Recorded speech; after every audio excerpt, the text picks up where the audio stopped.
Bonjour à tous et bienvenue dans votre Info News. Nous sommes le mercredi 18 avril 2018, voici les titres. Un pasteur de l'église adventiste du 7e jour accusé de viol, agression sexuelle et abus de faiblesse a été interpellé au tampon et placé en garde à vue ce lundi.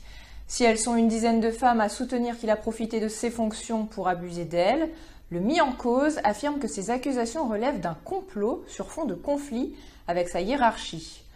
Le pasteur aurait essayé de faire ouvrir une enquête pénale en se présentant de lui-même aux forces de l'ordre.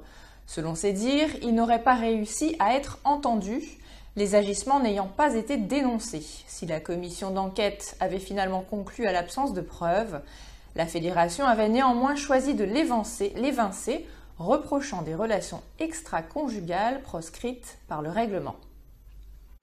Ces faits ont été portés à notre connaissance en février 2017 par 3 femmes initialement qui donc sont venues porter des accusations et effectivement il y a une commission d'enquête qui, comme je l'ai dit tout à l'heure, qui a été mise en place pour pouvoir vérifier certaines choses et prendre le cas échéant des sanctions disciplinaires contre cet employé.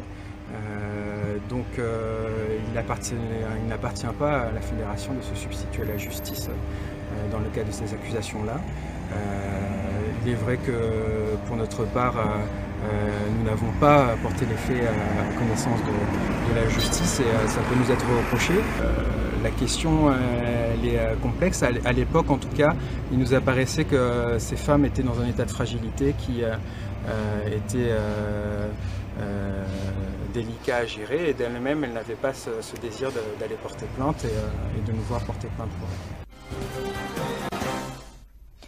Et concernant l'employé braqueur du Burger King du Port, l'homme a été jugé ce mardi en comparution immédiate. Il a écopé de 30 mois de prison, dont 12 avec sursis, sans mandat de dépôt. Le jeune homme de 22 ans, qui n'avait jusqu'alors aucune mention sur son casier judiciaire, a expliqué son geste par des problèmes financiers et déclaré ne pas avoir réfléchi. Pour rappel, il avait menacé un collègue avec un couteau et s'était enfui avec un butin de 960 €.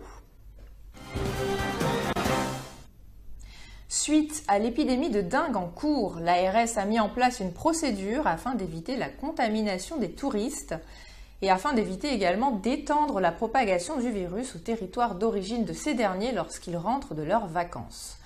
Une annonce est diffusée dans l'avion avant l'atterrissage et un prospectus d'information leur est remis dès leur arrivée à l'aéroport Roland-Garros. Laurence Gilibert est allée à leur rencontre pour savoir s'ils se sentent menacés par le risque de contagion. Si on est piqué, oh, quand même pas. Non, pas de souci. Que ce soit ça ou autre chose. De toute façon, il y a les grippes, il y a tout ça. Faut faire attention, c'est tout. On est prévenu. Mais il faut faire attention, donc on va aller chercher ce qu'il faut, vu qu'on a une petite de 8 mois là, on va aller chercher ce qu'il faut pour pouvoir la protéger elle essentiellement, et puis nous aussi de surcroît. Et on nous l'a dit dans l'avion. Alors vous allez faire quoi pour vous préparer On va apparemment mettre des manches longues, de la crème anti-moustique, et puis des répulsifs, tout ce qu'on peut. Mais bon, on va pas se focaliser que sur ça, quoi. Et surtout profiter. Je suis en appart, mais c'est ça le souci. Ouais, si j'avais une cour, j'avais un truc comme ça, mais je suis en appart. Ouais. Mais c'est important pour vous que vous êtes là tous les jours, j'imagine, oui. Qu'on prévienne les touristes aussi de Mais ils le font déjà d'ailleurs, non la chambre de poule. L'aéroport, ils le font déjà. Et, oui, ils le font déjà parce que nos clients nous disent que c'est vrai, il y a l'épidémie de dengue. Nous disent non, il ne faut pas écouter tout ce qu'ils disent. Vous voyez. Direction Bois-Rouge à présent, à Saint-André, où le futur éco-technoport prend forme.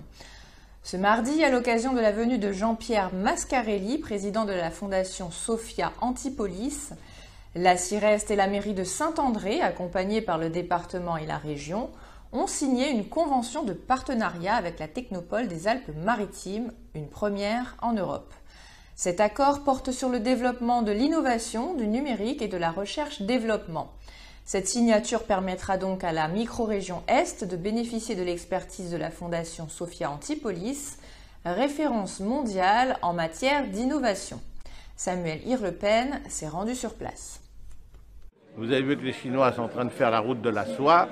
Nous, on veut participer à la route de l'Europe maritime. Mais au fur et à mesure des études dont vous avez vu le développement cet après-midi, on a constaté que Bois-Rouge doit devenir un centre d'énergie renouvelable, un centre pour capter l'eau océanique profonde afin de mettre de l'eau énergisante en bouteille, de cosmétiques, d'élevage d'algues, etc. Donc on est passé d'un technoport à un éco-technoport, puisque nous allons avoir beaucoup d'innovations industrielles dans le domaine des énergies renouvelables.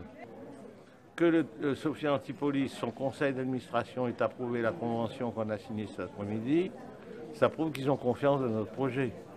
Ça prouve qu'ils trouvent que, pour la première fois, ils vont abriter chez eux un territoire autre que la Côte d'Azur. Et le premier département d'outre-mer, pour nous, c'est une garantie de notoriété.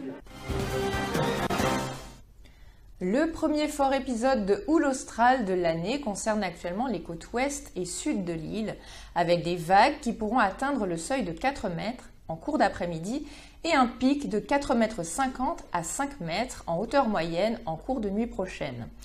Les vagues les plus hautes, quant à elles, peuvent atteindre 9 mètres de hauteur. Le déferlement de ces vagues sur le rivage va être accentué par une période élevée de la houle, particulièrement pendant la pleine mer. La houle va rendre les conditions de navigation difficiles aux abords des ports. Attention, le remplissage des lagons entraîne la formation de forts courants et rend la baignade dangereuse, notamment près des passes. La houle devrait s'amortir en soirée de jeudi, passant sous le seuil des 4 mètres. Votre JT est maintenant terminé. Merci pour votre attention. On se retrouve à 18 h pour un nouveau point sur l'actualité. Bon appétit à tous!